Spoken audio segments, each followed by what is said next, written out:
Bismillahirrahmanirrahim. Assalamualaikum warahmatullahi wabarakatuh. Alhamdulillahirabbil alamin. Wassalatu wassalamu ala asyrafil mursalin sayyidina Muhammad wa ala alihi wa man tabi'ahum bi ihsanin ila yaumiddin. Subhana rabbika rabbil izzati amma yasifun wa salamun alal mursalin walhamdulillahi rabbil alamin. اللهم لا سهل إلا ما جعلته سهلا ولا صعب إلا ما جعلته صعبا ولو شئت جعلت صعبا سهلا يا رب العالمين. إلهي أنت مقصودي ورضاك مطلوبي أعطني محبتك ومعرفتك. Tuan Imam Bilal pengurusi, sahabat-sahabat yang dirahmati oleh Allah Subhanahu wa taala, alhamdulillah pertama syukur kepada Allah Subhanahu wa taala. Pada malam ini sekali lagi kita diizinkan oleh Allah Subhanahu wa taala untuk berada dalam rumah Allah Subhanahu wa taala, seterusnya berada dalam taman syurga Allah Subhanahu wa taala.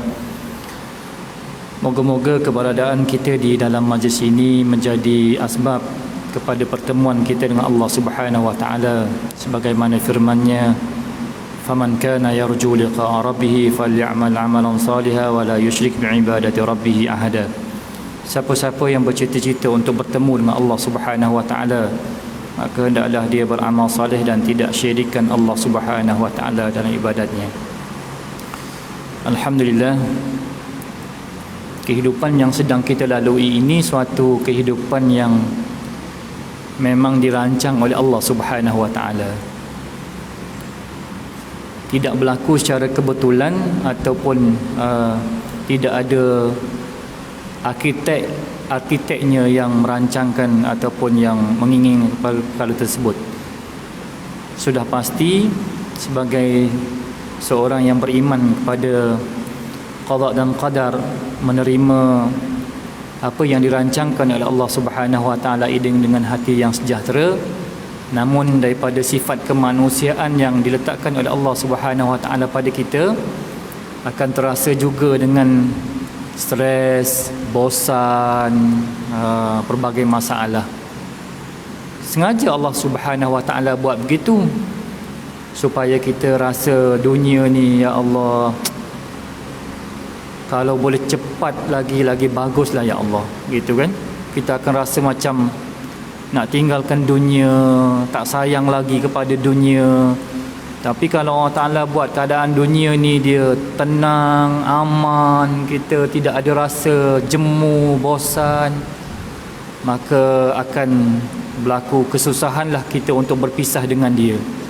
Dan gitu, bila susah nak pisah dengan dia, maka masa sakaratul maut nanti, kata Imam Ghazali, dia akan menjadi penyebab kepada sakitnya sakaratul maut, sakitnya mati. Sebab apa?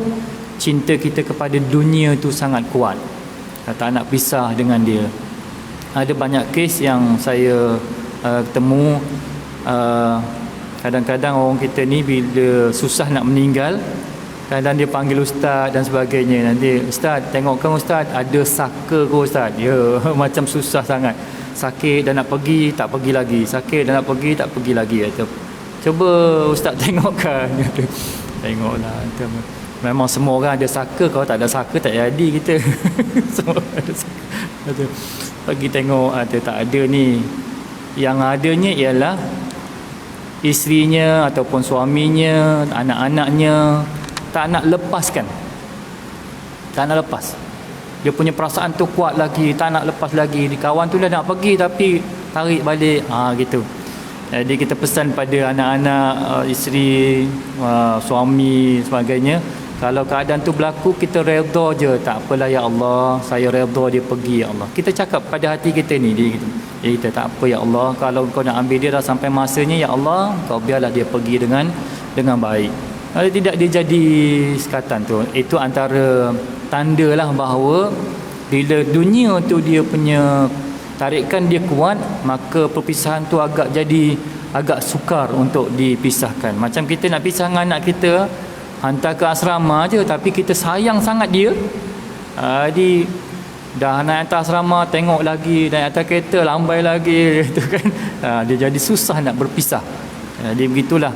Jadi Allah Subhanahu wa taala jadikan dunia kita ni begini keadaannya, kena rasakan bahawa ini adalah yang dikehendaki oleh Allah Subhanahu wa taala.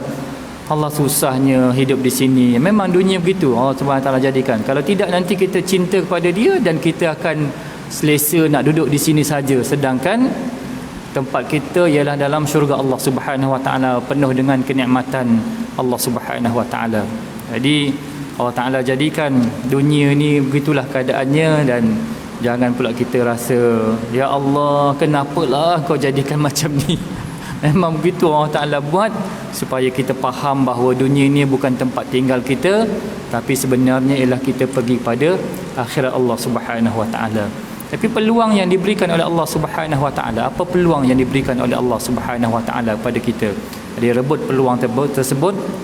Allah menyebut fastabiqul khairat, maka hendaklah kamu berlumba-lumba untuk melakukan kebaikan, kebajikan kepada Allah Subhanahu Wa Ta'ala. Moga-moga kita mendapat bahagiannya. Sambung kembali, saya pun lupa dia punya berhenti kat mana tu, saya ambil je dia punya tu.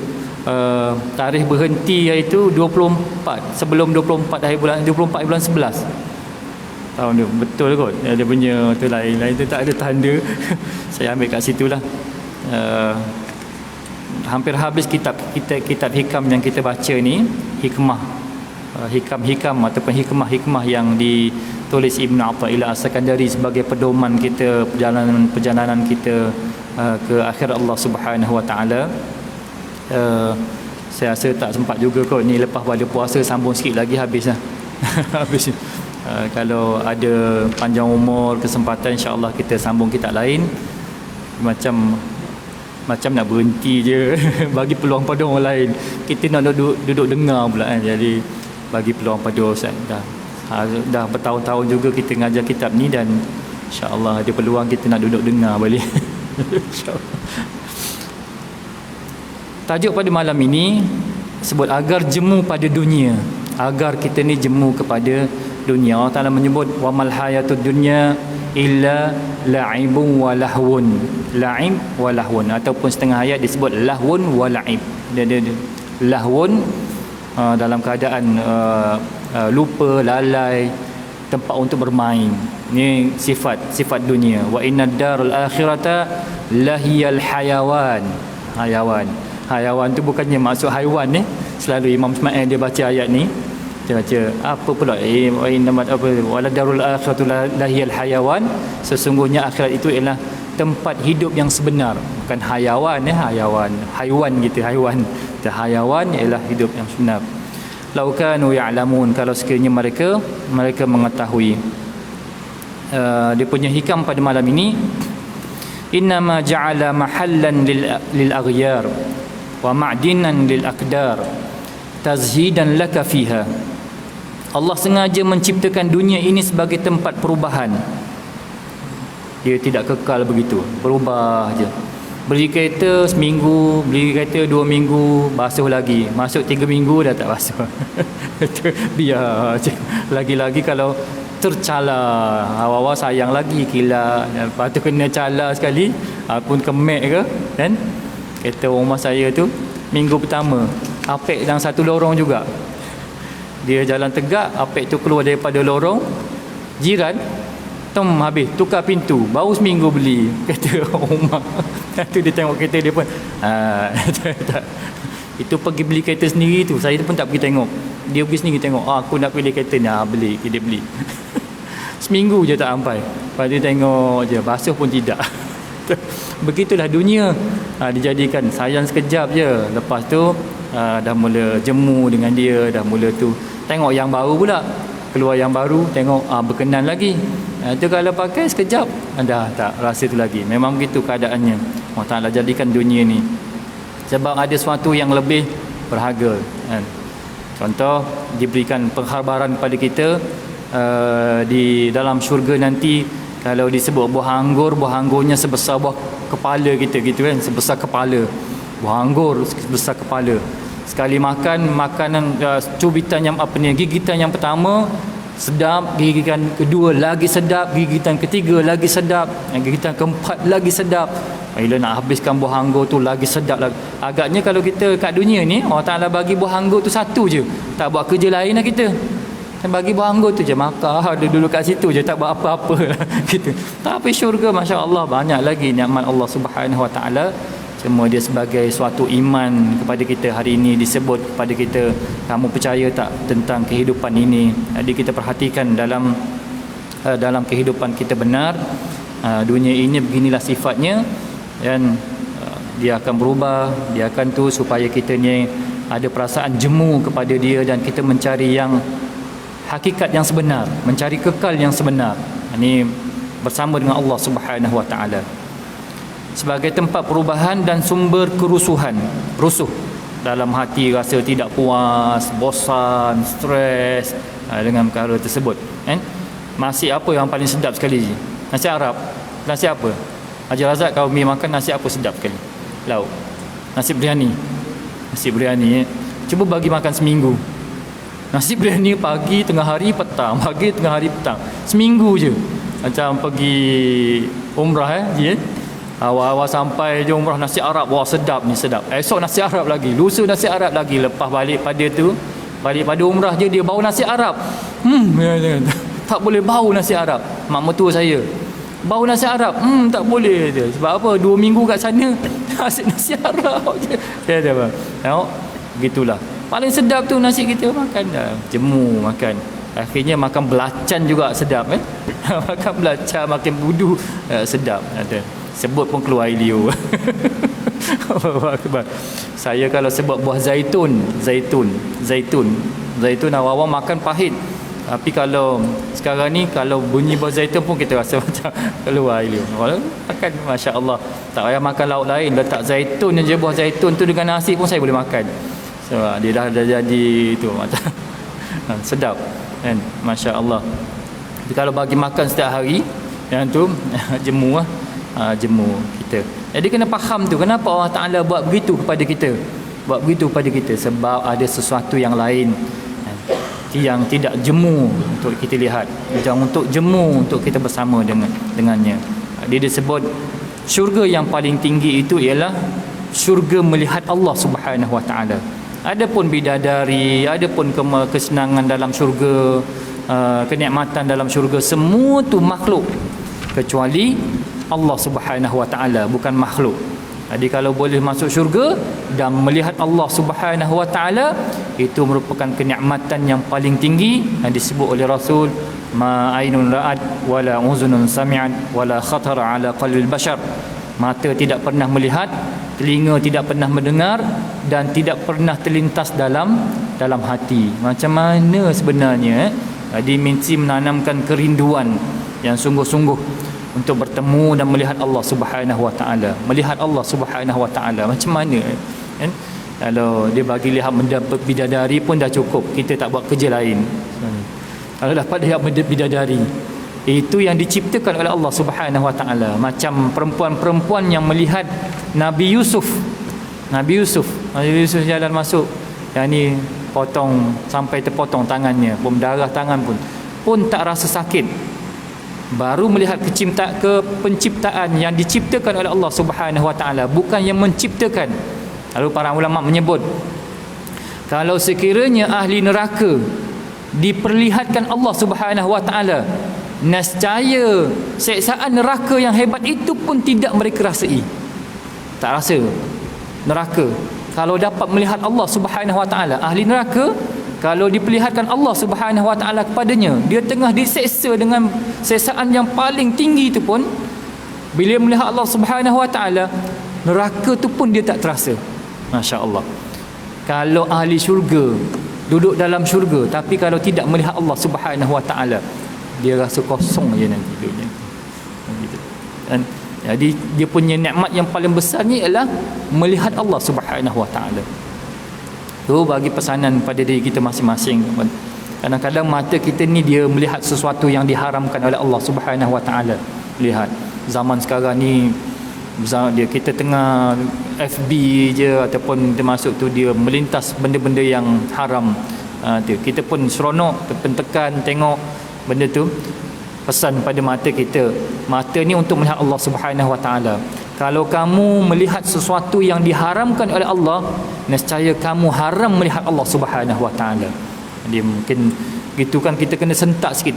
Jiwa kita ni dia kena tu sikit, kena kuat sikit pada dia. Mana kita press kuat sikit, torture dia sikit, baru dia akan okey aku nak nikmat yang lebih besar daripada tu. Tapi kalau tidak, nanti dia akan pergi juga tengok benda-benda yang diharamkan oleh Allah Subhanahu Wa Taala. Pertama inilah anak-anak kita, cucu-cucu kita ni, masya-Allah zaman sekarang kita bercakap tentang kita ni baru 5G, itu pun kadang-kadang turun 4G, 3G. Telefon kita tu tengok-tengok 5G, tiba-tiba 4G, lepas tu 3G. Orang dah bercakap tentang 6G, lebih, masya-Allah. Apa akan jadi kepada dia punya keturunan kita, apa ni, generasi yang akan datang ni, apa yang akan jadi kepada mereka dengan pendedahan yang begitu dahsyat ini, fitnah akhir zaman, tuan-tuan. Masya-Allah, kita duduk dalam masjid pun tertimpa fitnah tersebut, kan? Kita masih bawa juga ni, kan? Masih bawa juga dalam kocik kita. Kadang-kadang kita nak tengok mesej je, masuk benda lain. Tengok dulu, kamu kat mana tu? Dalam masjid. Ada, masya-Allah, gitu kan. Macam ada pengalaman je, Ustaz. Ada tu pengalaman tu. Kalau tak boleh cakap benda tu. Jadi dosa yang kita buat ni dia gitu. Allahu Akbar. Bagaimana kita nak bertemu dengan dan melihat Allah Subhanahu Wa Taala. Jadi sekali lagi kita balik pada tajuk kita ni, cerita tentang jemunya dunia ni. Alah, tengok kan. Masya-Allah. Apa tujuannya Allah Taala buat begitu? Ya Allah, kenapa engkau buat begitu? Ada sifat rasa jemu gitu pada aku, ya Allah. Oh, daripada sifat jemu itulah Allah Taala nak bawa kita kepada dia. Kalau tak jemu dia, kita tak pergi pada dia. Gitu, macam Allah Taala jadikan syaitan, jadikan nafsu. Kenapa ya Allah engkau pergi jadikan dia? Kalau engkau tak jadikan dia kan bagus. Jadi ada malaikat je yang baik-baik je, semua baik, tak ada syaitan, tak ada nafsu, kan bagus. Tetap Allah Subhanahu Wa Taala jadikan nafsu, jadikan syaitan tu untuk kita dapat jalan yang lurus. Kalau tidak, kamu tak dapat jalan yang lurus. Kalau tak ada syaitan, sebab ada syaitan lah kita dapat jalan yang lurus. Tengok, dia datang bagi was-was kepada kita. Wa wasalahuma syaitanu anhuma. Syaitan ni dia bagi was-was kepada Adam dan Hawa. Bagi was-was. Was-was ni maksudnya betul ke tidak? Betul ke tidak? Yang tidak tu mesti lebih kurang macam dengan yang betul lah. Tu was-was tu. Kalau jauh betul, tu bukan was-was. Kerja syaitan ni adalah dia was-waskan kita. Betul tak aku buat ni baik ke tidak? Dia was-waskan kita, kan? Dia was-waskan kita. Tu kerja. Bila berlaku je was-was tu, hati kita akan tahu bahawa oh, ini sebenarnya jalan yang tak betul. Itulah syaitan namanya. Syaitan ni dia tak datang dalam gambar yang macam dilukis tu, bertanduk ke mata satu ke tidak. Itu jin dah tu. Tapi syaitan tak, kerja dia was-waskan kita. Jadi semua yang diciptakan oleh Allah Subhanahu Wa Taala ni ada tujuan dia untuk bawa kita ke jalan yang diredai oleh Allah Subhanahu Wa Taala. Penjelasan, ketika menciptakan dunia ini, Allah Taala sengaja menghiasinya dengan menebarkan berbagai kenikmatan palsu, semu ditulis situ, palsu, dan berbagai kerusuhan di dalamnya. Itu semua dimaksudkan agar para hamba-Nya hanya bergantung kepadanya dan mengharapkan pertemuan dengannya. Itulah dia. Kata kenapa kita kahwin, waktu tengok muka dia biasa. Dulu seronok sangat tu, kan. Kahwin satu, kahwin dua pun sama je dia punya tu. Kejap lagi boring tu awak dengan dia. Nak cari yang ketiga, nak cari yang keempat. Memang begitulah. Tapi kenapa Allah Ta'ala buat begitu? Tu kena cari. Kenapa Allah Ta'ala buat begitu? Allahu Akbar. Jam jalan sekarang ni. Saya pergi madrasah sini je, madrasah baru tu di Pulau Perdana 2. Pergi tak jam, balik jam. Masya Allah, dekat je daripada Pulau Perdana 2 ke sini. Setengah jam tak lepas lagi cikgu. Setengah jam. 2 traffic light. Allahu Akbar, jalan kat dunia. Tapi kenapa ada perasaan tu? Kita cuba tanya. Kita, kenapa jadi begini? Kenapa jadi begini? Kita duduk marah ke orang sana, marah ke orang sini. Tapi kenapa Allah Ta'ala buat begitu? Kita harus tanya pada diri kita. Oh, rupanya ada sesuatu yang lain sebenarnya Allah Ta'ala nak beritahu kepada kita. Sesuatu yang lebih hebat. yang dijanjikan oleh Allah Subhanahu wa taala. Wasari'u ila maghfiratin min rabbikum wa jannatin 'arduha as-samawati wal ard. Berlumba-lumbalah kamu kepada kebaikan yang dijanjikan oleh Allah Subhanahu wa taala dan syurganya di antara langit dan bumi yang disediakan oleh Allah Subhanahu wa taala. Wasari'u, maka berlumba-lumbalah kita. Kat mana kita nak berlumba? Nak pergi masjid, ustaz dapat 100 orang aje. Tak masuk ke 100. Tak boleh masuk. Kan? Kata siapa tadi, Haji Safri kat luar tadi, boleh masuk ustaz 101, 102 tu tutup mata boleh masuk lagi. Tapi tulis 101, tulis 100 cukup kan. Yang masuk tu alah masuk je, insya-Allah. Selamat kita semua insya-Allah. Habis ada penyakit ni ustaz, macam mana penyakit? Memang begitu, Allah Ta'ala letakkan. Dengan ada sakitnya nanti engkau mati, nanti masuk syurga lah insya-Allah gitu kan.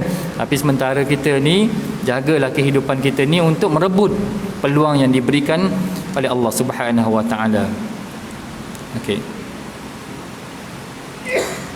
Tadi saya ada sahabat daripada luar, dia tu yang duduk dalam taman kita. Dia kata dia takut nak datang solat. Rasanya pelajar ataupun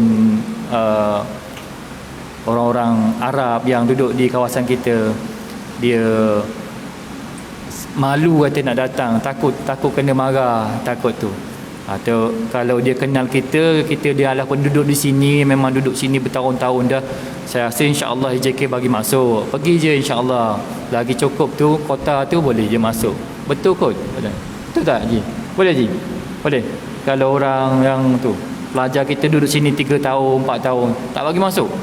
Walaupun dia tu duduk sini lama. Oh gitu juga. Masya-Allah, patut dia tak datang.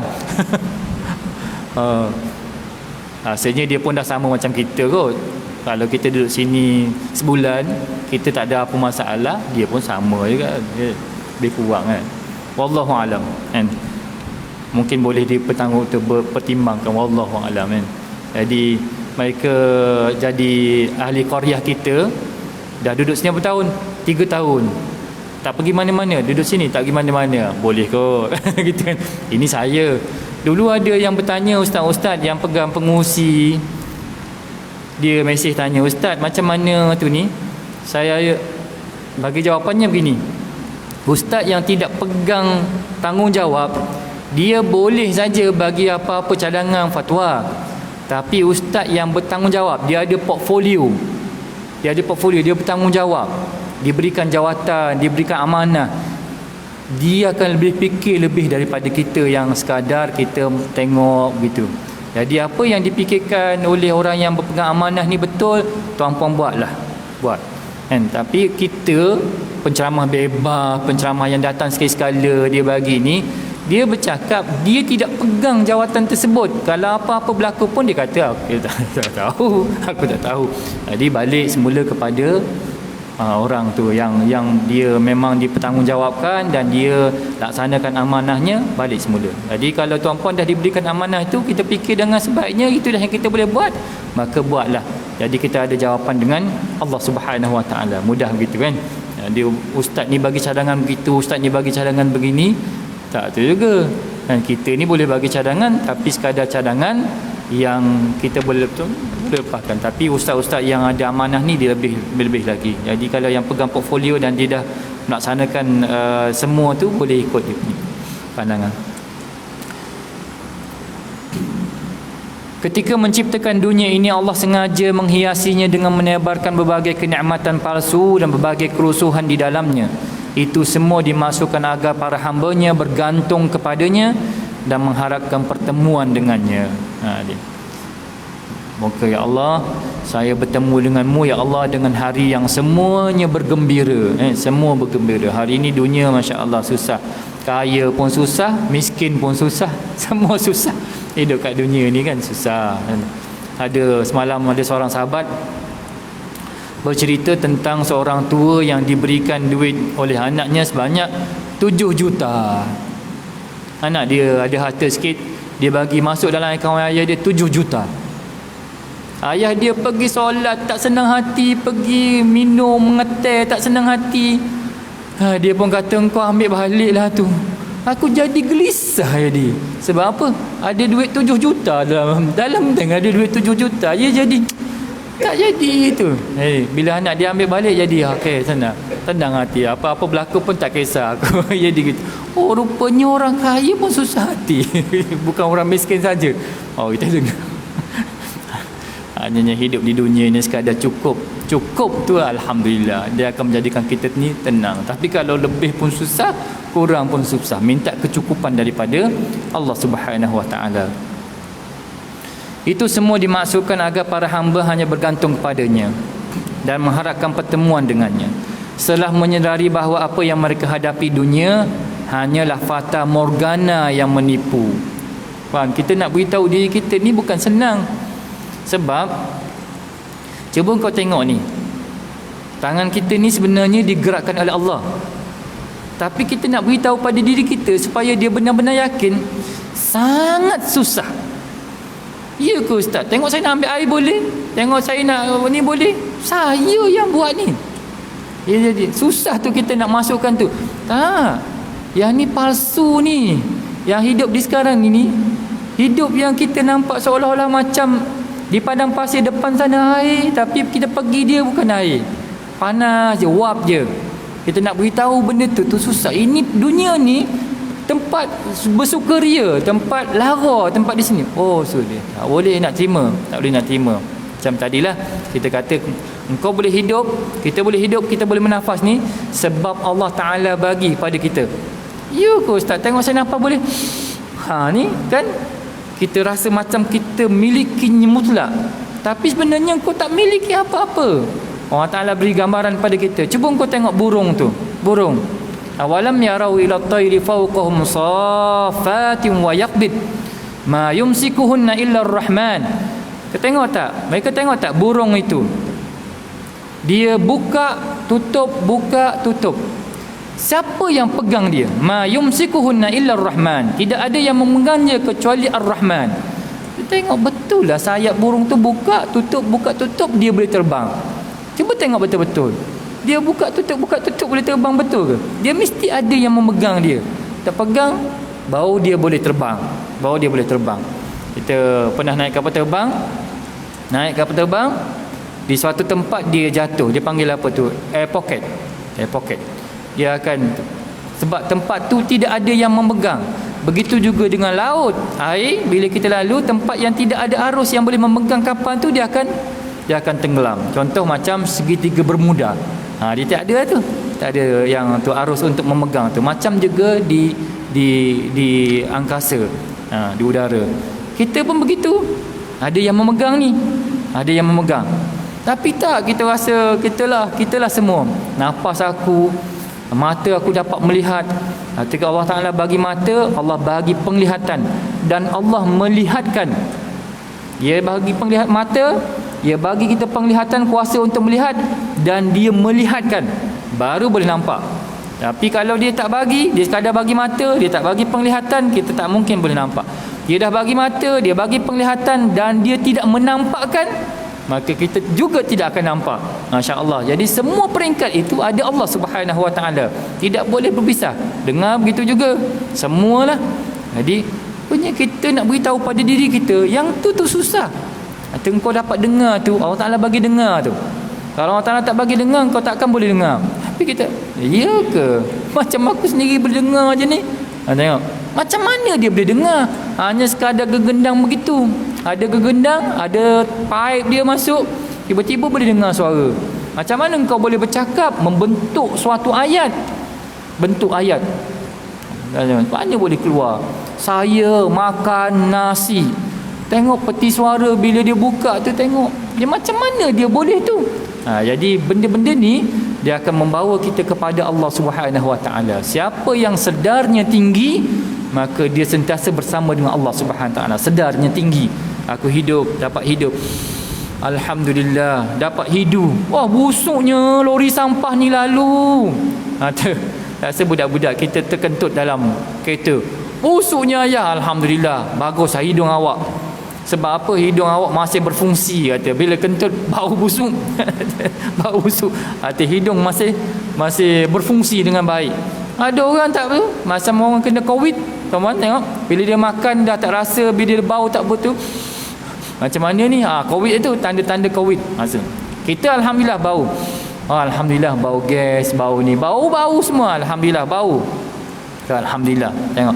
Masa menghidu kamu bersama dengan Allah, masa melihat kamu bersama dengan Allah, masa mendengar kamu bersama dengan Allah, masa berjalan kamu bersama dengan Allah Subhanahu Wa Taala. Kalau kamu bersama dengan Allah Subhanahu Wa Taala, sedar siapa yang kesedarannya tinggi, maka di situ dah disebut sebagai zikrullah.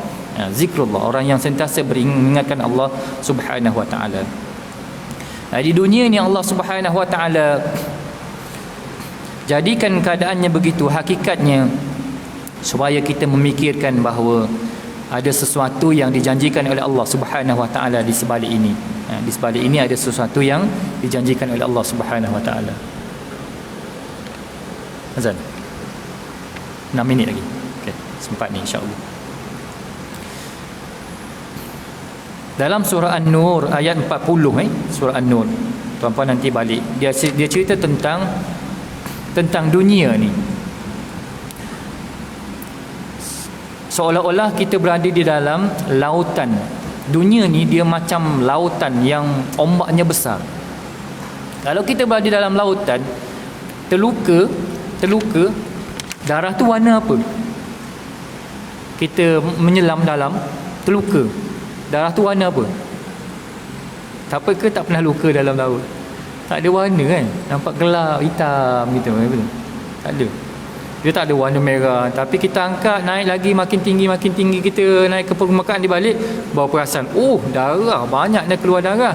Kat dalam sana engkau tak nampak. Kalau Allah Ta'ala bagi bandingan, orang yang kita ni kalau tidak diberikan cahaya oleh Allah Subhanahu Wa Ta'ala, kita akan nampak dunia ni macam gitu, hebat dan tu. Tapi kalau diberikan cahaya oleh Allah Subhanahu Wa Taala, baru kau nampak dunia ni sebenarnya kuning, merah, putih, sebab ada cahaya. Hati yang tidak ada cahaya, dia merasakan dunia ni macam segala nikmat yang diberikan oleh Allah. Tapi bila diberikan cahaya kepada hati tersebut, baru dia mula nampak bahawa dunia ni tempat yang tidak layak untuk kita duduk di sini. Patutnya kita ni cepat-cepat nak pergi ke alam selepas ini. Macam anak-anak lah tuan-puan ni, dia baby yang dalam perut ni pusing, sekali ke bawah, sekali ke atas, sekali tendang perut mak dia. Nak suruh dia keluar, dia tak nak keluar tu. Dia nak keluar tak Tuan Haji? Alah, dia pusing sana, pusing sini, mak dia dah tapi dia tak nak keluar tu. Bila dia keluar, apa yang berlaku? Biasanya budak ni keluar je dia nangis kan? Dia nangis. Kejap dia berhenti. Kenapa dia berhenti? Sebab dia kata, wah, sini lagi best, ada cahaya, cerah. Kat dalam ni gelap. Tapi dia suka duduk situ, keluar. Begitu juga kita nak pergi ke akhirat sana, nak pergi ke barzakh, nak lintas barzakh ni. Wah, ya Allah, susahnya nak pergi ni. Macam mana kat sana tu?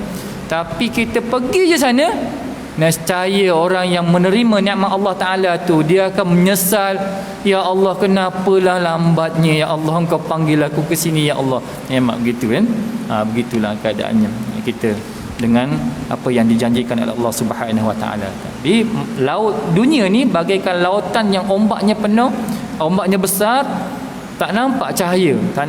Tapi di sebalik itu, selepas daripada lautan ini, dia adalah disebut sebagai alam akhirat yang penuh dengan kenikmatan daripada Allah Subhanahu Wa Ta'ala.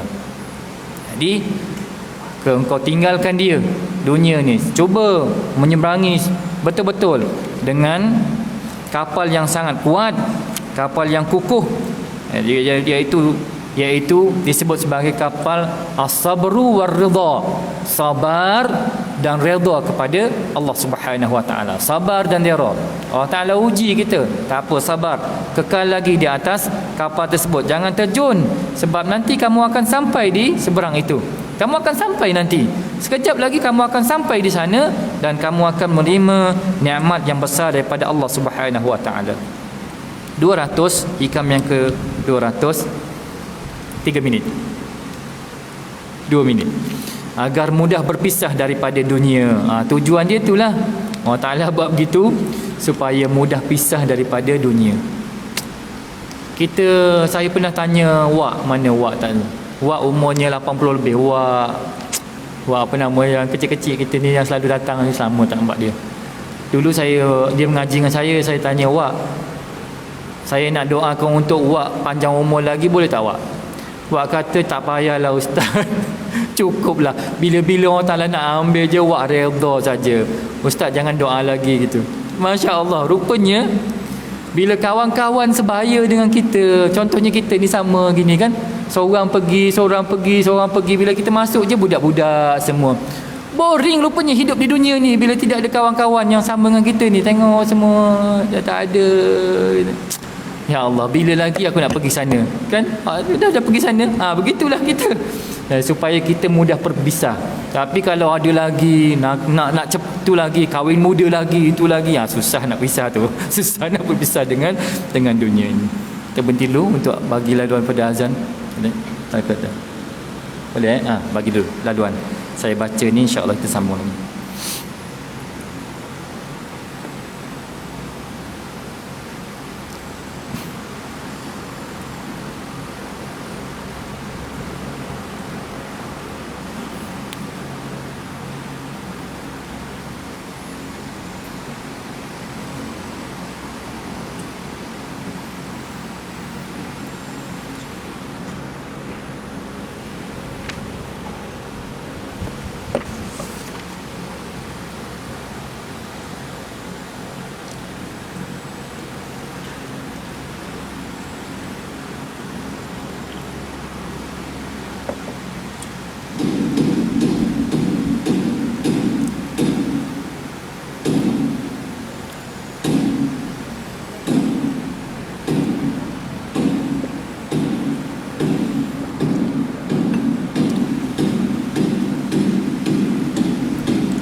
Bismillahirrahmanirrahim. Wa bihi nasta'in wa la udwana illa 'alal zalimin. Amma ba'd.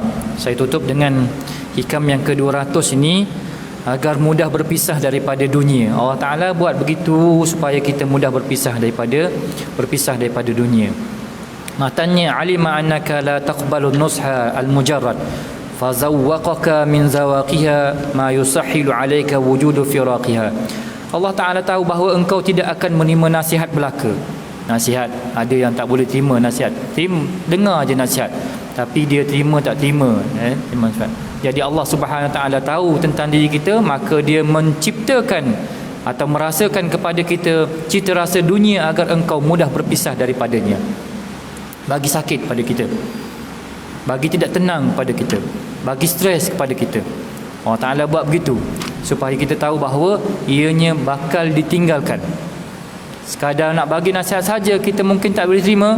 Allah Ta'ala buat lagi supaya kita boleh rasa sakitnya, ya Allah, kena gaut kan? Sebelum PKP baru ni, saya sebulan tak datang masjid. Berdiri dia nak terjatuh, dia nak jatuh. Dia punya gas tu naik kuat, dengan gula naik sekali. 15 baru ni bacaan dia, Masya Allah. Lama dah tak cek, 2 tahun dah saya tak cek. Kenapa jadi gitu? Imam baca panjang sikit dia rasa macam saya nak macam nak tumbang masa. Sebulan sebelum PKP saya dah tak datang tu. Kalau berdiri sendiri saya turun nak duduk nak tu tak apa. Tapi duduk jadi kadang makmum ni jadi tak khusyuk pula, jadi tak datang saya. Jadi jumpa sahabat-sahabat, ustaz lama tak jumpa, tak datang masjid. Itulah dia punya tu sebab itu. Tapi kita tak fikir kenapa Allah Taala buat begitu pada kita. Kan? Ada suatu tujuan besar yang Allah Ta'ala nak beritahu pada kita. Bukan di sini sebenarnya kehidupan kita sebenar. Kehidupan kita ialah di akhirat Allah Subhanahu Wa Ta'ala. Okay, insyaAllah kita sambung lagi pada masa akan datang. Moga-moga Allah Subhanahu Wa Ta'ala memberikan faham kepada kita, memberikan hikmah ini agar hati kita boleh menerima apa yang ditentukan oleh Allah Subhanahu Wa Ta'ala. Moga kita dipimpin hingga ke syurga Allah Subhanahu Wa Ta'ala. Wabillahi taufiq wal hidayah. Assalamualaikum warahmatullahi wabarakatuh. Alhamdulillah alamin, wassalatu wassalamu ala asyrafil anbiya'i wal mursalin sayyidina Muhammad wa ala alihi wasallam. Allahumma inna nas'aluka lisanan ratiban bidzikri wa qalban mafhuman bisyukri wa badanan hayyinan layyinan bi ta'atik. Allahumma inna nas'aluka imanan kamila wa nas'aluka qalban khashi'a wa nas'aluka 'ilman nafi'a wa nas'aluka yaqinan sadiqa wa nas'aluka dinan qayyima wa nas'aluka al-'afiyata min kulli baliyyah wa nas'aluka tamamal ghina 'anil nas wa hab lana haqiqatal iman bik hatta la nakhafa wa la narju ghayraka wa la na'budu shay'an siwak. واجعل يدك مبسوطة علينا وعلى أهلنا وأولادنا ومن معنا برحمتك ولا تكلنا إلى أنفسنا طرفة عين ولا أقل من ذلك يا نعم المجيب. صلى الله على خير خلق سيدنا محمد وعلى آله وصحبه وسلم. الحمد لله رب العالمين. تقبل الله منكم.